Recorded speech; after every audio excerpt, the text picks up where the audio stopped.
Good morning to everybody. और आज मैं आपको लिए चलता हूँ प्रोनाउन की ओर ही, चूँकि हम लोग प्रोनाउन का आइडेंटिफिकेशन हम लोगों ने देख लिया, अब तक प्रोनाउन का टाइप्स भी हम लोगों ने देख लिया। अब प्रोनाउन के जेंडर, प्रोनाउन के नंबर और फिर प्रोनाउन के केस की ओर मैं लेकर चलना चाहूँगा आपको। आज मैं जो आपको लेकर चल रहा हूँ वो है प्रोनाउन के जेंडर की तरफ। वाकई जिस तरह से नाउन का जेंडर आपने देखा, नाउन का नंबर देखा आपने, नाउन का केस देखा, उसी तरह प्रोनाउन भी है। चूंकि प्रोनाउन बिल्कुल जो जो वर्क हमारा नाउन करता है वो सारे वर्क को प्रोनाउन करता है। बस ये जान लीजिए, prime minister and deputy prime minister, Chief Minister and Deputy Chief Minister means in the absence of the Prime Minister, the responsibility of the entire nation goes on the Deputy Prime Minister. Okay?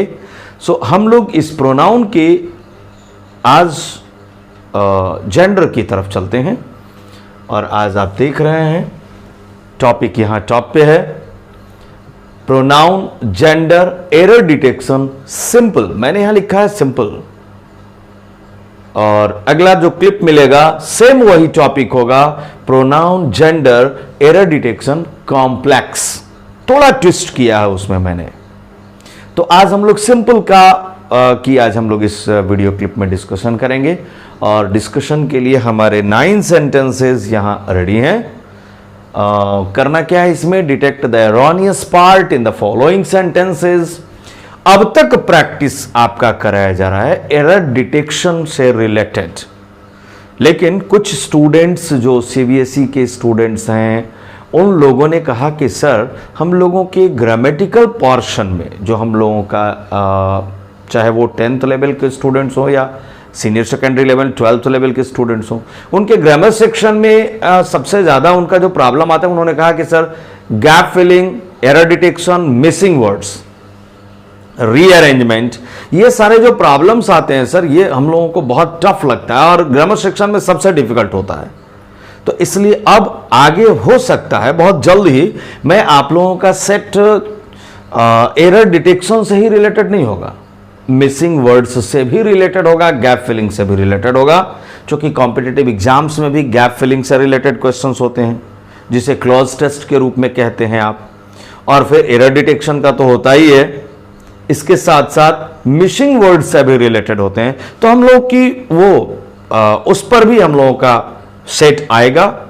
वैसे तो मैं every Sunday को जो मैं test लेता हूं जिसके बारे में आपको जानकारी नहीं है, क्योंकि वो ऑफलाइन टेस्ट होता है, एवरी संडे को वो टेस्ट होता है जो जर्म्स नाम है उस टेस्ट का, और वो बच्चे आते हैं और बहुत ही तुरंत उन स्टूडेंट्स के सामने ही वो सारे क्वेश्चंस तैयार किए जाते हैं और आपस में डिस्कस करके बच्चे उसको सॉल्व करते हैं। लास्ट में उसे चेक भी किया जाता है। उस टेस्ट का जो जर्म्स नाम है संडे को, एवरी संडे को जो ऑर्गेनाइज किया जाता है इन द मॉर्निंग 7 AM से लेकर के 10 AM तक के बीच में। मात्र चूंकि 5 क्वेश्चंस होते हैं, जी जर्म्स में 5 लेटर्स हैं, G stands for gap filling, E stands for error detection, R stands for rearrangement, M stands for missing words identification and S stands for substitution. ये 5 क्वेश्चंस होते हैं और 5 क्वेश्चंस टोटल 20 मार्क्स का होता है। कभी आप लोगों को उस जर्म से भी परिचित कराया जाएगा। तो मैं ये बता रहा था कि एरर डिटेक्शन से ही रिलेटेड सेट नहीं आपका आएगा। जैसे संडे को गैप फिलिंग का भी रहता है, एरर डिटेक्शन का भी होता है, उसमें रीअरेंजमेंट का भी क्वेश्चन होता है, मिसिंग वर्ड्स आइडेंटिफिकेशन का भी होता है, वही मिसिंग वर्ड्स, और फिर सब्स्टिट्यूशन का भी क्वेश्चन होता है। ग्रुप ऑफ वर्ड्स होते हैं, फ्रेजेज होते हैं, क्लाउजेज होते हैं, और उनकी जगह पे आपको एक सुटेबल मोस्ट एप्रोप्रिएट वर्ड को आपको मेंशन करना होता है। तो चलिए आप सारे व्यूअर्स जो आप चाहे तो टेलीफोनिकली या कमेंट्स में आप सजेस्ट कर रहे हैं या फिर कमेंट बॉक्स में जाकर आप कमेंट मेंशन कर रहे हैं, आप सभी लोगों के कमेंट्स को मैं बहुत ही अटेंटिवली, बहुत ही वार्मली मैं रिसीव कर रहा हूं, और बिल्कुल आपके डिस्कशन, आपके डिमांड्स पर मैं जरूर उसके हिसाब से मैं तैयार करता हूं अपनी उस डिस्कशन के मैटर को। तो चलेंगे हम लोग, ये मैंने बताया pronoun, gender, error detection, simple set है, ओनली 9 सेंटेंसेस हैं। करना क्या है इसमें, detect the erroneous part in the following sentences.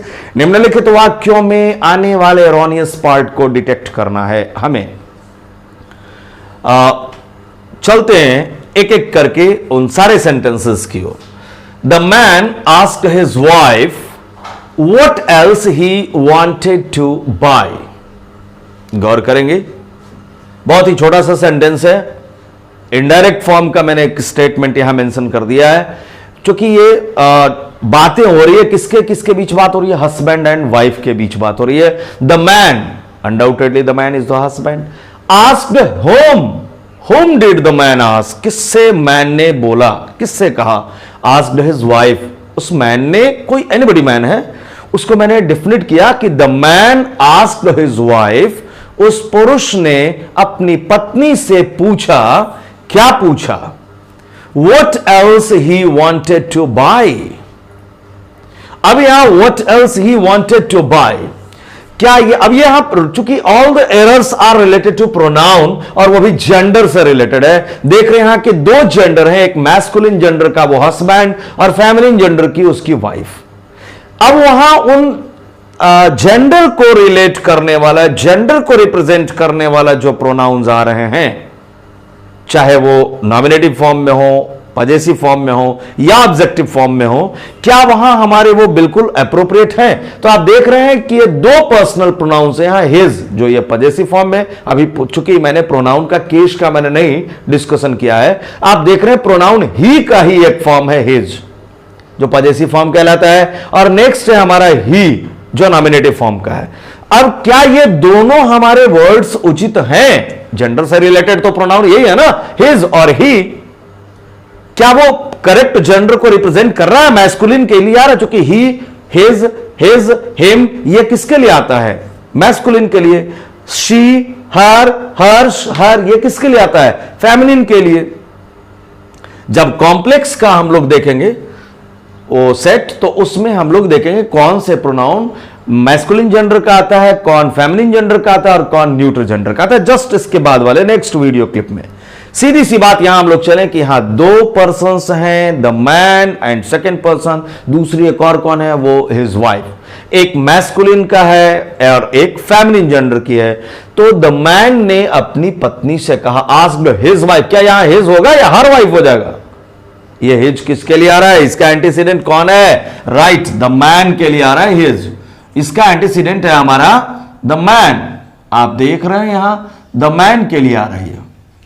So the man asked his wife, उस मैन ने अपनी पत्नी से कहा, पूछा, what else he wanted to buy, what else, अब फिर यहां हिज किसके लिए आ रहा था, द मैन के लिए, क्या फिर यहां ही इसी मैन के लिए आ रहा है, मैन ने ही पूछा अपनी वाइफ से, the man asked his wife what else he wanted to buy, means वो मैन वो क्या खरीदना चाहता है, और क्या खरीदना चाहता है वो मैन, वो वाइफ से पूछा, वाइफ से पूछेगा तो वाइफ से न पूछेगा कि और क्या खरीदना चाहती हो तुम।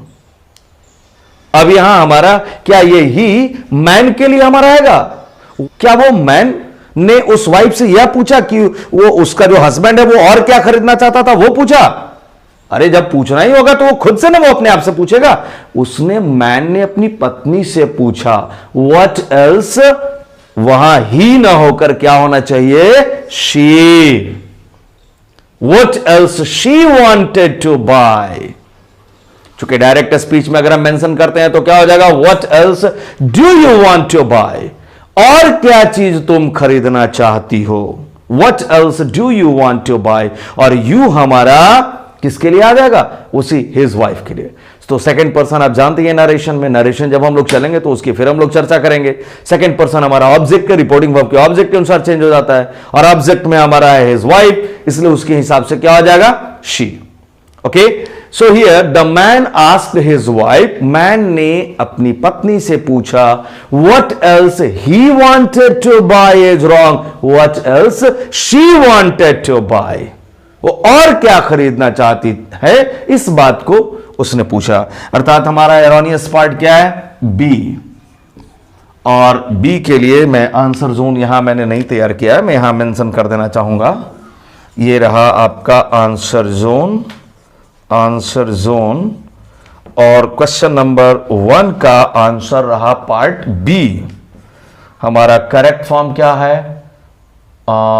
Else he else he, what else he, wife what else he, wife sorry, wife what else ही। थोड़ा ज्यादा लंबा हो जा रहा है, चलिए मैं शॉर्ट में ही मैं सिर्फ लिख दे रहा हूं, क्योंकि पार्ट बी हो ही गया, व्हाट एल्स लिखने की कोई आवश्यकता नहीं है। सीधा मैं जो रॉन्ग वर्ड है उसे ही मैं मेंशन कर रहा हूं, क्योंकि एक ही प्रोनाउन वहां है, मात्र ही, तो ठीक है। और ये देख रहे हैं आप यहां बी में हमारा एरोनियस वर्ड क्या है? ही, और इस ही की जगह क्या हो जाएगा? शी। She is right. यहां पर मैं डिवाइड कर दे रहा हूं, चूंकि यहां से 1, this is 1, now sentence number 2, 3, 4 and 5, 6, 7, 8 and 9 sentences के लिए आ रहे हैं हमारे ये। आई होप फर्स्ट सेंटेंस आपका क्लियर हो चुका है। The man asked his wife, उस मैन ने अपनी पत्नी से पूछा, what else he wanted to buy is wrong, what else she wanted to buy, वो और क्या खरीदना चाहती है ये उसने पूछा। So come on to the second sentence now. His wife proposed. First and second sentence both are here mutually related to each other. First and second sentence इसी कन्वर्सेशन के बीच में, तो फिर वाइफ ने क्या कहा? His wife is right और her wife is right? No, उस मैन की पत्नी ने फिर प्रपोज किया, प्रस्ताव रखा। क्या कहा? प्रपोज किया। His wife proposed him. उसकी पत्नी ने उसे प्रपोज किया। Him is right और her. His wife proposed him or his wife proposed her? No, this is right. Him is right here. क्योंकि उसकी पत्नी ने प्रस्ताव दिया किसे? Him, अपने हस्बैंड को प्रस्ताव दिया। क्या प्रस्ताव दिया? आगे सुनिए। To purchase a necklace for him. क्या, किस चीज के लिए उसने प्रस्ताव किया? क्योंकि उसने पूछा ना था, हस्बैंड ने पूछा था फर्स्ट सेंटेंस में, what else she wanted to buy.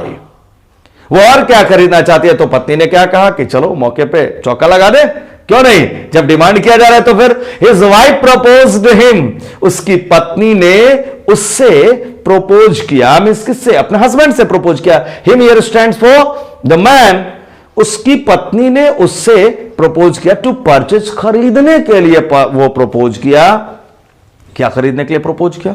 A necklace.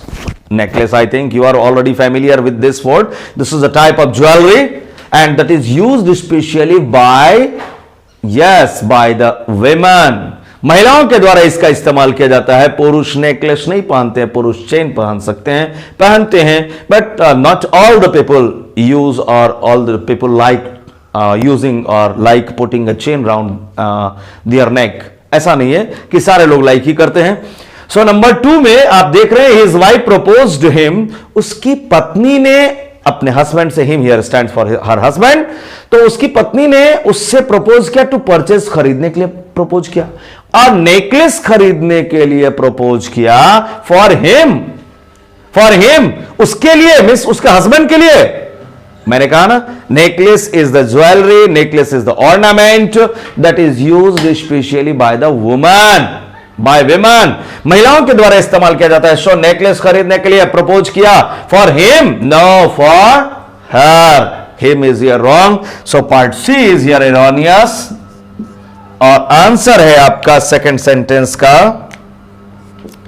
Part C, और यहां हमारा him is wrong and the correct answer will be her. Okay, चलें आगे नंबर 3 की ओर। द हेयरेस रिक्वेस्टेड द जज। ना, वो 3 अलग हो गया, बिल्कुल उससे डिफरेंट। नाउन में मैंने जब बताया था आपके जेंडर से रिलेटेड कि कुछ नाउन्स हमारे मैस्कुलिन जेंडर से होते हैं, कुछ नाउन हमारे फेमिनिन जेंडर से होते हैं, तो उसका अगर आपके स्मरण में नहीं होगा तो फिर आपके लिए डिफिकल्ट हो जाएगा। गौर कीजिए, मैंने क्या मेंशन किया? The heiress The ARS, I think you are familiar. I think you must have remembered or you must have installed all the words that were mentioned in the list of singular number and plural number. Am I right? Okay. So the ARS requested the judge. Who requested the judge? The ARS, not the heir, not the heir. Heir is the just as I am the heir of my forefathers. मैं अपने पूर्वजों का heir हूं, मैं उनका उत्तराधिकारी हूं. But suppose my father had only daughters, I would not have been his son.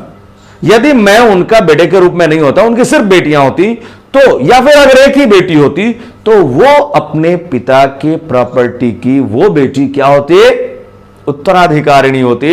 और वो उत्तराधिकारिणी के लिए हमारा इंग्लिश वर्ड क्या आता है? Feminine form ARS. ARS. The ARS requested the जज. ARS ने, मिस वो महिला है ARS या पुरुष है? मिस मैस्कुलिन नाउन है या फेमिनिन जेंडर का नाउन है? अनडाउटेडली फेमिनिन है, right?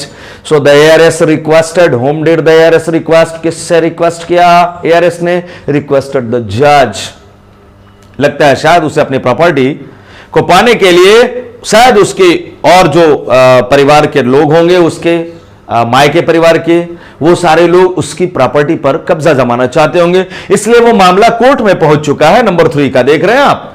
The ARS requested the जज. उस उत्तराधिकारिणी ने जज से, जज महोदय से उन्होंने रिक्वेस्ट किया है. क्या कहा है? To make justice. My lord, make justice. आप न्याय कीजिए हुजूर. Make justice. किससे उसने रिक्वेस्ट किया? Whom did the ARS request? The ARS requested the जज. What did the ARS request the जज to do? The ARS requested the जज to make justice. Justice is noun here uncountable. So न्याय करने के लिए उन्होंने आग्रह किया, उस ARS ने, फॉर हिम. गौर करेंगे, मीन्स वो जज के लिए न्याय करने के लिए आग्रह किया या अपने लिए न्याय करने के लिए आग्रह किया? अनडाउटेडली अपने लिए आग्रह करेंगे. हुजूर मेरे पर जरा मेरे लिए जरा आप न्याय कीजिए. सो फॉर यहां हिम इज राइट. क्या जज के लिए? दो ही ना है. ARS फेमिनिन जेंडर की है, जज को मैंने यहां पर मैंने मैस्कुलिन जेंडर का रखा है, तो फॉर हिम. अब यहां ये जज के लिए आ रहा है या फिर ARS के लिए आ रहा है? यहां हमारा फॉर या रिक्वेस्ट किया to make justice for her. अपने लिए डायरेक्ट फॉर्म में अगर मेंशन करते हैं तो हमारा टू के बाद यहां ये ओमिटेड हो जाएगा और इन्वर्टेड कॉमा में आने के बाद क्या हो जाएगा? Make justice for me my Lord. मेरे लिए कृपया क्या करें आप? जस्टिस करें, न्याय करें. Make justice for me my lord using her just power. Using her just power. गौर कर रहे हैं आप, यहां हिम और हर दोनों हैं. अब यहां क्या होगा? द ARS रिक्वेस्टेड द जज to make justice for him. जज के लिए हिम का एंटीसीडेंट. एक मिनट. एक वर्ड आ गया आपका एंटीसीडेंट. एंटीसीडेंट गौर करेंगे. एंटीसीडेंट, ये वर्ड बहुत इंपॉर्टेंट है. एंटीसीडेंट वर्ड को जानना. एंटीसीडेंट आपका क्या कहलाता है? Especially the word is known as the antecedent for which further a pronoun is used in the sentence. गौर करेंगे, मैंने क्या बताया? Antecedent उस वर्ड को कहते हैं. The antecedent is the word for which in the sentence or in the next sentence any pronoun is used. गौर करेंगे, फिर से मैं बोल रहा हूं. Antecedent is generally as a noun. Antecedent is nothing but a noun. Generally noun ही आता है antecedent. और वो एंटीसीडेंट के लिए जब आगे कोई प्रोनाउन का इस्तेमाल करते हैं हम आगे सेंटेंस में या उसी सेंटेंस में, तो उस नाउन के लिए जो प्रोनाउन इस्तेमाल किया जा रहा है, उस प्रोनाउन का वह नाउन एंटीसीडेंट कहलाता है. I would like to repeat in the English language that the word, especially noun, that is used especially for a pronoun, means for which a pronoun is used further in the either in the same sentence or in the next sentence, that very noun for which a pronoun is used further is known as the antecedent. Clear हो गया होगा. First sentence में यहां देख रहे हैं ही का. ये ही का एंटीसीडेंट कौन है? The man asked his wife what else he wanted to buy. इस ही का एंटीसीडेंट है कौन? वाइफ. इसलिए यहां ये इसी के लिए आ रहा है, वाइफ के लिए, क्योंकि मैन ने अपनी पत्नी से पूछा, क्या पूछा था उसने कि what else she wanted two by, और क्या वो खरीदना चाहती है। जब यहां वाइफ के लिए आ रहा है, फेमिनिन जेंडर के लिए, तो हमारा ही क्या हो जाएगा, फेमिनिन का हो जाएगा। ही तो हमारा मैस्कुलिन फॉर्म के लिए आता है। नंबर 2 के लिए देखें कि हमारा एंटीसीडेंट कौन आ रहा है। His wife proposed him to purchase a necklace for him. अब यहां फिर ये देखिए, his wife proposed him to purchase a necklace for him. इस him का एंटीसीडेंट कौन आ रहा है? इस him का एंटीसीडेंट आ रहा है हमारा his wife. That is the antecedent. मैं एरो मार्क से एंटीसीडेंट को मेंशन कर रहा हूं यहां। Number 3, the heiress requested the जज, एयरएस ने रिक्वेस्ट किया जज से to make justice for him, no for her. क्यों? क्योंकि इसका एंटीसीडेंट कौन है, यहां द एयरएस है। एयरएस ने अपने लिए जस्टिस मेक करने का आग्रह किया जज साहब से, यूजिंग हर जस्ट पावर, अपने न्यायपूर्ण ताकत का, अपनी न्यायपूर्ण पावर का, शक्ति का प्रयोग करके मेरे लिए हुजूर अपनी यहां हर किसके लिए आ रहा है, हर क्या उस एयरएस का जस्ट पावर, उस एयरएस की न्यायोचित शक्ति का प्रयोग करके उसके लिए न्याय करें, उस एयरएस का, नो जज का, कि आप अपने जस्ट पावर का उपयोग करके। So here her is wrong here, और इस हर के लिए क्या हो जाएगा हमारा, राइट, हिज जस्ट पावर, और इसका एंटीसीडेंट कौन है, ये जज।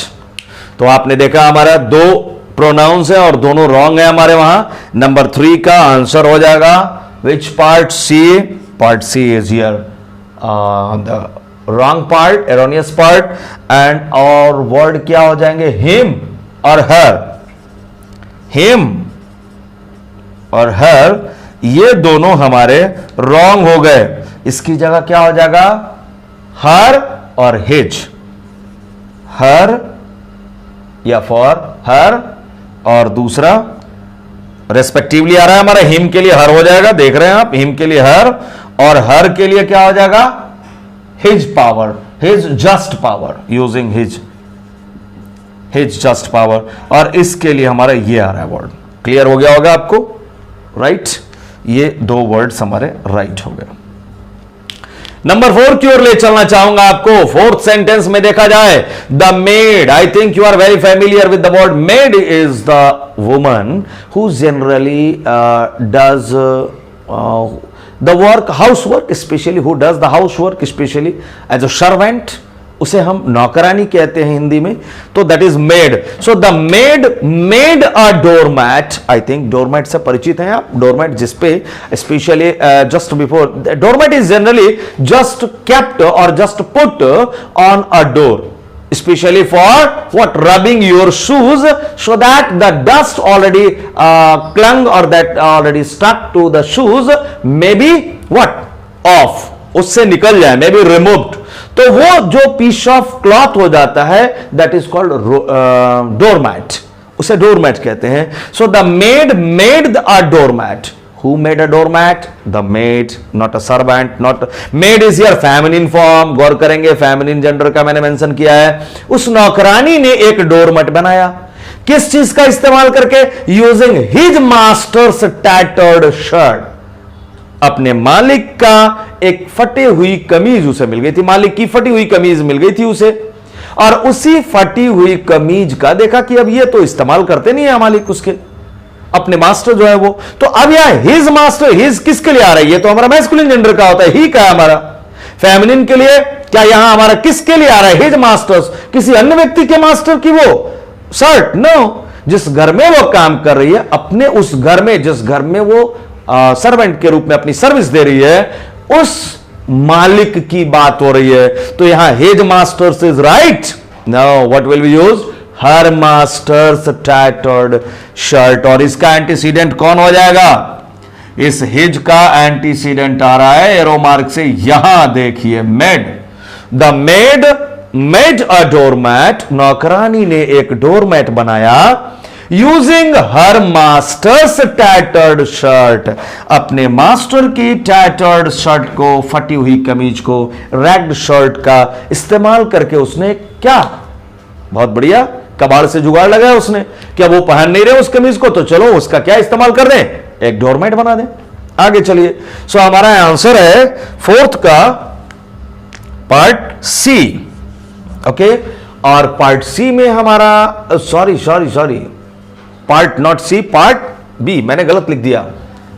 ओ blunder, this is part C is right, part B है हमारा, चूंकि जस्ट हिज के बाद ही पार्ट हमारा वो बी समाप्त हो रहा है। So part B is here the correct answer, part B is here the erroneous part, and यहां भी पार्ट सी मैंने लिख दिया, so this is wrong, and correct answer is means wrong erroneous part is part B, fourth sentence part B, and उसका आंसर क्या हो जाएगा हमारा, हिज इज रॉन्ग, और उसके लिए क्या हो जाएगा, हर, क्योंकि किसके लिए आ रहा है, मेड के लिए आ रहा है, her masters tattered shirt. So come on to the now to the fifth sentence. अब देखिए फोर्थ और फिफ्थ को फिर मैंने यहां बिल्कुल एक दूसरे से कोरिलेटेड कर दिया है मैंने, जैसे फर्स्ट और सेकंड था। अब वो मास्टर की टैटर्ड कमीज का इस्तेमाल किया, तो मास्टर भी देख करके खुश हो जाएगा ना। देखिए क्या हुआ, the door mat made by the maid pleased his master. The door mat, और वो डोर मैट जो मेड किया गया था, this made is V3 form, past participle here, made by the maid, जो उस नौकरानी के द्वारा बनाया गया था, वो door mat pleased is here V2 finite verb. The doormat is the subject and its finite verb is pleased. उस डोरमैट ने जिसे बनाया गया था उस नौकरानी के द्वारा, उस डोरमैट ने प्लीज्ड, खुश कर दिया। किसे खुश कर दिया, हिज मास्टर, उसके मालिक को, किसी और के मालिक को, नो, उस किसके, मेड के मालिक को, उस नौकरानी के मालिक को खुश कर दिया, और वो मालिक खुश हो गया। अर्थात ये हमारा हिज किसके लिए आ रहा है, इस मेड के लिए आ रहा है। इसका एंटीसीडेंट हमारा कौन है, मेड। एंटीसीडेंट का पहचान अगर कर लिया तो प्रोनाउन में एरर होने की संभावना न के बराबर होगी आपकी, इसलिए एंटीसीडेंट का ख्याल रखना है। जबकि मैंने अभी यहां सिंपल मैंने दिया है, सिंपल, वेरी सिंपल। कॉम्प्लेक्स का वेट कीजिए, थोड़ा इंटरेस्टिंग लगेगा। मैं डिफिकल्ट नहीं कर रहा हूं, इंटरेस्टिंग लगेगा, अप्लाई करना होगा दिमाग। चलिए आगे। सो नंबर 5 की ओर चलते हैं। The door mat made by the maid placed his master is wrong. What will be used here in place of his, right, her master. Means the doormat ने मेड बाय द मेड, उस नौकरानी के द्वारा बनाया गया doormat ने pleased कर दिया, खुश कर दिया उसके मास्टर को, उसके मालिक को। अर्थात किसके मालिक को, मेड के मालिक को। मीन्स नौकरानी का जो मास्टर था, जो उसका मालिक था, वो खुश हो गया, शायद उसे कुछ गिफ्ट भी दिए होंगे। चलिए कम ऑन। नंबर 5 का हमारा एरोनियस पार्ट क्लियर हो चुका, और part C is here the erroneous part C is wrong here. Number 5 part C is wrong, and the word, which word will be used, his is wrong, in place of his her will be used. His is wrong, her will be used. Her is right, his is wrong. Number 6 की ओर चलें। Number 6, nice, very good, come on. देखें जरा number 6 में क्या आ रहा है भाई हमारा, the vertical line of vermilion. गौर करेंगे, अब इसमें आपको खुद पहचानना होगा। इसमें तो एंटीसीडेंट मेड था ना, मेड था, वो मेड हमारा फेमिनिन जेंडर से आती है नाउन। अब यहां भी हमारा मेड है, वो मेड यहां पे है, वो भी फेमिनिन जेंडर से रिलेटेड। यहां पर एआरएस देख रहे हैं फेमिनिन जेंडर, लेकिन नंबर 6 में ना तो एक भी नाउन हमारा मैस्कुलिन जेंडर का है और ना ही फेमिनिन जेंडर का। नाउन कौन कौन सा है, द हमारा डिटर्मिनर है, गौर करेंगे आर्टिकल से। Vertical is an adjective, line is noun, line is masculine और feminine, no, that belongs to the neuter gender से आता है, neither it is masculine nor it is feminine.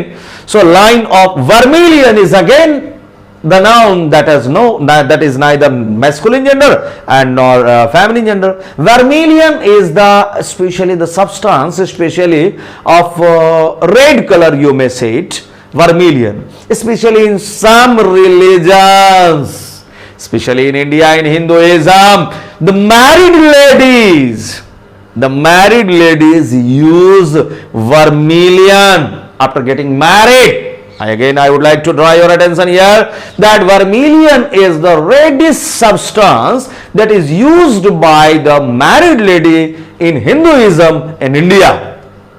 अब चलिए गौर करते हैं, मैंने आपको जो वर्मिलियन का डेफिनेशन बताया शायद अब आपकी मदद करेगा. The vertical line of vermilion. The vertical line of what? The vertical line of what? Shoot. काजल की vertical line? No no, the vertical line of वो रेडिश सब्सटेंस का वो vertical line, horizontal line, lateral line? No no, that is vertical line, खड़ी line. कहां? Of vermilion. Vermilion की उसे जिसे vermilion, that very substance, reddish substance that is used specially by the married ladies in India in Hinduism. Hindu धर्म में, भारत में महिलाओं के द्वारा यह वर्मिलियन का इस्तेमाल किया जाता है. महिलाओं का कौन सी महिलाएं? यस, मैरिड लेडीज के द्वारा इस्तेमाल किया जाता है. So the vertical line of vermilion where atop is preposition. Atop the forehead, forehead के टॉप पे, ललाट के टॉप पे, atop the forehead shows. What shows is your finite verb. What shows? The vertical line shows. The vertical line of what? The vertical line of vermilion. Where is the vertical line of vermilion? The vertical line of vermilion is atop the forehead. Shows. That very vertical line of vermilion shows. What does the vertical line of vermilion show? वो vertical line of vermilion क्या show करता है? Show यही करता है that he is married. वो पुरुष married है. क्या वो वर्टिकल लाइन ऑफ वर्मिलियन वो पुरुष के द्वारा इस्तेमाल किया जाता है इन इंडिया? अभी मैंने बताया कि the vertical line of vermilion is specially used by the married ladies in India on the top of their what forehead. अब यहां क्या हमारा शोज दैट, क्या वो वर्टिकल लाइन ऑफ वर्मिलियन हमारा ये शो करता है दैट ही इज मैरिड. वो पुरुष वो मैरिड है. पुरुष के मैरिड होने के लिए इंडिया में कोई पहचान है क्या? क्या आप देख करके किसी पुरुष को यह बता सकते हैं कि वो मैरिड है और वो अनमैरिड है? बट महिलाओं के लिए तो है, स्पेशली इन हिंदुइज्म. हिंदुइज्म में बिल्कुल एकदम that where here the vertical line is already found just above the nose and just above the forehead, at the top of the forehead. That very vertical line of vermilion shows that what? He is married? No, she is married because the vertical line of vermilion is used especially by the woman. महिला के द्वारा इस्तेमाल किया जाता है. So wrong part है हमारा she. देखा आपने, इसमें मैंने कोई नाउन नहीं दिया. लाइन हमारा एक नाउन है, मींस मैंने कोई नाउन नहीं दिया, मींस मैस्कुलिन और फेमिनिन का कोई नाउन मैंने नहीं इस्तेमाल किया है. लाइन हमारा नाउन है लेकिन न्यूट्रल जेंडर से. Vermilion is noun but this is again neutral gender. Forehead is the body part, neutral gender. और इसमें कहीं कोई नाउन नहीं है. इन सारे में तो नाउन आया था, आपने मैस्कुलिन फेमिनिन से, तो अलग उन सारे वर्ड्स पर भी आपको गौर करना होगा. सेंटेंस क्या कह रहा है यह भी आपको समझना होगा. अदरवाइज कहीं जल्दबाजी में आपने डिसीजन ले लिया कि नो एरर, फिर रॉन्ग हो जाएगा. सो मैं फिर कहता हूं, बार बार कहता हूं, think after thinking before concluding. फिर से मैं रिपीट कर रहा हूं, थिंक. क्योंकि आप जब कॉम्पिटेटिव एग्जाम्स में बैठे होते हैं तो केयरलेस लोगों को नहीं कॉम्पिटेटिव एग्जाम्स में सेलेक्ट किया जाता है. Careful and highly attentive. मैं कह रहा हूं बिफोर कंक्लूडिंग, कंक्लूड करने से पहले आपको क्या करना है? थिंक करना है, सोचना है. किसके बाद? थिंक करने के बाद फिर एक बार सोचिए, फाइनल डिसीजन लेने के पहले. Again remember the clue, remember the main line of getting successful in life. Think after thinking before concluding, before deciding. Okay, so come on. Number 5 नहीं 6 हम लोगों ने कर लिया और 6 का हमारा सी है. राइट. यहां हमारा कोई एंटीसीडेंट नहीं है इस ही के लिए, क्योंकि इसमें मैंने कोई मेल या फीमेल मैंने प्रयोग नहीं किया, ना कोई मैस्कुलिन जेंडर का मैंने नाउन इस्तेमाल किया, ना फेमिनिन जेंडर का.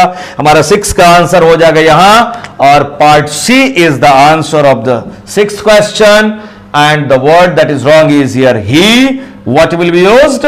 She is right, he is wrong. Number 7 की ओर चले. नंबर 7 में गौर करें. क्योंकि 5 तक तो आया था, मेल और फीमेल का पता चल जा रहा था कि मैस्कुलिन जेंडर का नाउन है तो उसके लिए ही का प्रयोग करेंगे, फेमिनिन जेंडर का नाउन है तो शी का प्रयोग करेंगे.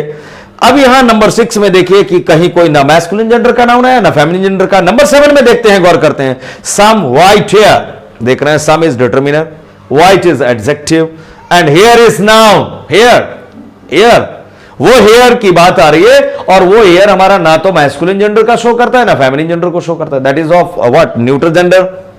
ओके, तो some white hair in her beard, गौर कर रहे हैं अब आप, इन हर बियर्ड, कुछ व्हाइट हेयर हैं, कुछ व्हाइट बाल हैं। कहां? इन हर हेयर, हर शो कर रहा है ना, ये प्रोनाउन तो शो कर रहा है हमारा कि मैस्कुलिन को शो कर रिप्रेजेंट कर रहा है या फेमिनिन को रिप्रेजेंट कर रहा है। तो उसकी बियर्ड में, उसके हेयर में नहीं, बियर्ड में, उसके दाढ़ी में, जो उस महिला की दाढ़ी में व्हाइट हेयर है। अब बताइए, पता चल रहा है क्या? महिला के, आपने देखा है कभी कहीं किसी भी कंट्री की महिला जिसके वो विस्कर्स हो, जिसके बियर्ड हो, दाढ़ी हो? नो, चूंकि उनके अंदर कौन सा टेस्टोस्टेरोन हार्मोन नहीं पाया जाता है, और ये उस हार्मोन की वजह से ही पुरुषों में टेस्टोस्टेरोन हार्मोन की वजह से ही उनके, जहां तक मैं जानता हूं साइंस में, बायो में, उसकी वजह से उन्हें मूंछ आती है, मुस्टेच आती है और बियर्ड आते हैं। Come on. So the some white hair in her beard shows, उस महिला की दाढ़ी में कुछ सफेद बाल, यह शो करता है that his descending, शो करता क्या? his descending age, his descending age, क्या उस महिला की दाढ़ी में उसके डिसेंडिंग एज को, सही है, राइट है, यहां हिज है और यहां हर है। अब ये हर हमारा फेमिनिन जेंडर को शो कर रहा है, ये हिज हमारा क्या, मैस्कुलिन जेंडर को शो कर रहा है। तो दोनों क्या सही है?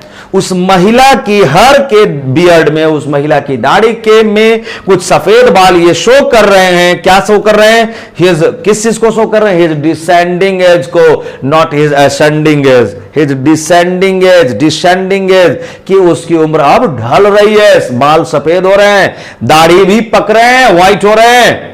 अब यहां शो कर रहा है हिज डिसेंडिंग एज, हिज सही है, या राइट, उस पुरुष के डिसेंडिंग एज को शो कर रहा है, उसके गिरती हुई उम्र, ढलती हुई उम्र को रिप्रेजेंट कर रहा है। लेकिन her beard is right, no, उसी पुरुष की दाढ़ी के व्हाइट हेयर, अर्थात हमारा part B is wrong, part B is wrong. What will be used? या पार्ट बी, 7th क्वेश्चन का पार्ट बी हमारा रॉन्ग है, और उसमें correct word, incorrect word is here her, the correct word will be his.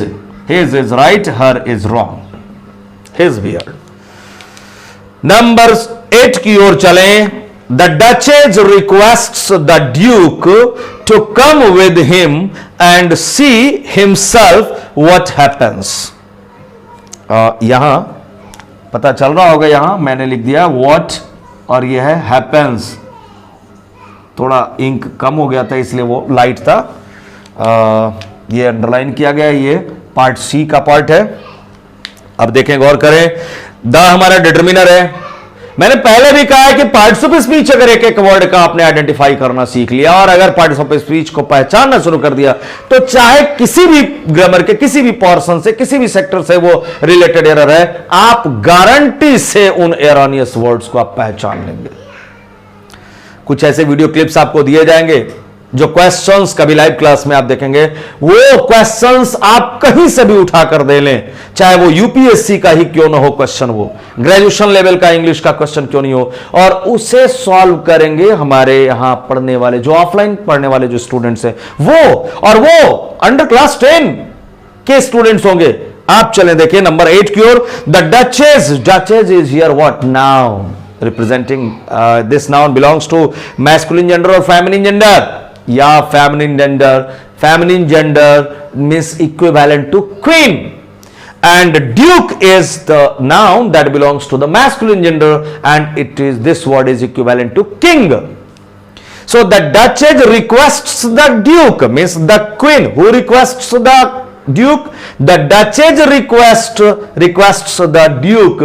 वो duchess जो है वो रानी है, वो रानी किससे, ड्यूक से, ड्यूक से, राजा से वो रिक्वेस्ट करती है to come with him, to come with him, राजा से आने के लिए, तो उसके साथ में, उस राजा के साथ आने के लिए, राजा से रिक्वेस्ट कर रहे राजा के साथ आने के लिए, कम विद हिम, यही दो ही लोग हैं वहां जब कन्वर्सेशन हो रही है, कौन, डचेस और ड्यूक के बीच में। तो राजा से ड्यूक से वो रिक्वेस्ट करते to come with him, no come with her, miss come with me, मेरे साथ आप आइए। इनडायरेक्ट फॉर्म में मेंशन कर दिया है मैंने इसको। So come with him is wrong, क्या होगा हमारा, कम विद हर, क्योंकि हर जो हमारा ये आ रहा है, ये इसका एंटीसीडेंट कौन है, किसके लिए आ रहा है, डचेस के लिए आ रहा है हमारा, ये इसका हमारा एंटीसीडेंट द डचेस आ रहा है, इसलिए हमारा part B is wrong, part B is wrong.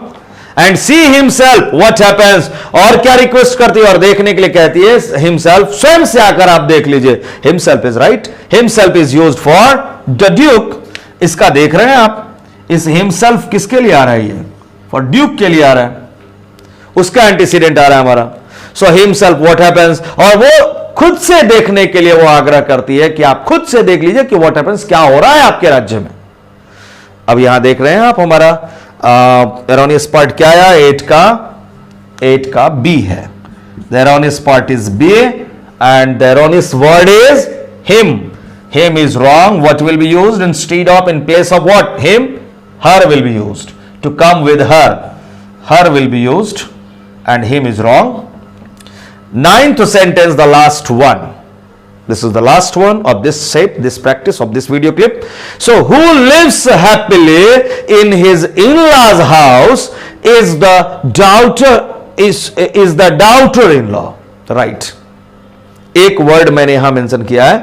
अब यहां देख रहे हैं क्या आ रहा है हमारा, who lives happily, मैंने यहां एंटीसीडेंट का प्रयोग किया है, लेकिन एंटीसीडेंट इन सारे सेंटेंसेस में इससे पहले आया, ये हर क्या एंटीसीडेंट देख रहे हैं डचेस यहां इससे पहले आ चुका है, लेकिन इस सेंटेंस में मैंने बाद में दिया है, यहां मैंने नाउन क्लॉज का प्रयोग कर दिया है, हु लिव्स हैप्पीली, जो खुशी खुशी रहती है या रहता है, दोनों हो सकता है। हु तो हमारा मैस्कुलिन जेंडर को भी, कल आपको लिस्ट मिलेगा कि मैस्कुलिन कौन कौन से प्रोनाउंस हैं, मैंने जो 8 टाइप्स बताया मैंने, पर्सनल प्रोनाउन, आपका demonstrative pronoun, distributive pronoun, interrogative pronoun, relative pronoun, emphatic pronoun and reflexive pronoun, ये जितने भी या इंडेफिनिट प्रोनाउन जितने भी हैं उनमें से कौन कौन से हैं जो मैस्कुलिन जेंडर को रिप्रेजेंट करते हैं और कौन फेमिनिन जेंडर को, और कौन दोनों को रिप्रेजेंट करते हैं, इन दोनों चीजों का हम लोग कल, वो लिस्ट आपका आएगा अगले वीडियो क्लिप में, आप उसे गौर से जरूर देखेंगे। सो यहां पर मैंने मेंशन किया हु, ये जो हमारा आ रहा है, ये हु किस रूप में आ रहा है हमारा, इंट्रोगेटिव प्रोनाउन या रिलेटिव प्रोनाउन, या रिलेटिव प्रोनाउन के रूप में आ रहा है, क्योंकि यहां क्वेश्चन नहीं है, अगर लास्ट में क्वेश्चन हो जाता ना, लास्ट में क्वेश्चन का अगर मार्क होता तो ये हु क्या हो जाता, रिलेटिव प्रोनाउन नहीं, क्या हो जाता, ये इंटेरोगेटिव प्रोनाउन, ये किसी नाउन को रिलेट कर रहा है। अब किस नाउन को रिलेट कर रहा है ये आप खुद देखिए आप, हु लिव्स हैप्पीली, जो खुशी खुशी रहता है या रहती है, अभी तो हमें पता ही नहीं है कि ये हु किसके लिए आ रहा है, किसी मैस्कुलिन जेंडर के लिए आ रहा है या किसी फेमिनिन जेंडर के लिए, किसी मैन के लिए आ रहा है या किसी वुमन के लिए आ रहा है, ये तो अभी क्लियर ही नहीं हुआ है। सो हु लिव्स हैप्पीली, जो हैप्पीली रहता है या जो हैप्पीली रहती है, in his in-laws house, in-laws house अपने ससुराल में, गौर करेंगे, जो हैप्पीली रहता है या रहती है अपने ससुराल में, is the daughter in law, वो कौन है, is the daughter in law, और वो डॉटर इन लॉ होती है, बहू होती है, पतोहू होती है, मीन्स बेटे की पत्नी को डॉटर इन लॉ कहते हैं, और आप सारे लोग जान रहे हैं। तो अब यह बताइए कि हु रिलेटिव प्रोनाउन हमारा किसके लिए आ रहा है, क्लियर हो चुका ना, इस डॉटर इन लॉ के लिए आ रहा है। तो रिलेटिव प्रोनाउन वही हो गया जो रिलेट करता है किसी नाउन को, is the daughter in law. अब ये जो हमारा देख रहे हैं, दिस इज रिलेटिव प्रोनाउन, यहां पर मैं मेंशन कर देना चाहूंगा प्रोनाउन का टाइप रिलेटिव प्रोनाउन, और ये किसके लिए आ रहा है, इस डॉटर इन लॉ के लिए। अब देखिए कि हु लिव्स, अब तो क्लियर हो गया कि ये डॉटर इन लॉ के लिए आ रहा है, तो डॉटर इन लॉ हमारा फेमिनिन जेंडर की है, तो हु भी यहां हमारा क्या हो गया, ये रिलेटिव प्रोनाउन। मैंने अभी कहा कि रिलेटिव कुछ ऐसे प्रोनाउन होंगे जो मैस्कुलिन जेंडर के लिए भी आएंगे, फेमिनिन जेंडर के लिए भी आएंगे, मैन के लिए भी आएगा, वुमन के लिए भी आएगा, उसमें हु भी है हमारा relative pronoun. So who lives happily, अब तो ये क्लियर हो गया कि जो खुशी खुशी रहता है, नो, जो खुशी खुशी रहती है, कहां रहती है, इन हिज इन-लॉज हाउस, किसी और के, उसके ससुराल में? नो, जो अपने ससुराल में रहती है खुशी खुशी, एकदम बिल्कुल अपने मायके को छोड़कर अपने पति के घर आकर खुशी खुशी रहती है, कभी झगड़ा नहीं करती है। So who lives happily in his in law's house, झगड़ा करती भी है तो वो प्यार का झगड़ा होता है, don't mind it, okay, come on. So who lives happily, जो हैप्पीली ये रहती है in his in law's house is the daughter in law. वो कौन होती है? डॉटर इन लॉ होती है, वो बहू होती है, अर्थात in his in law's house is right, no, in her in law's house, जो अपने इन लॉज हाउस में ससुराल में रहती है वो, अर्थात हिज इज हियर रॉन्ग, और 9 का हमारा एरोनियस पार्ट हो गया बी,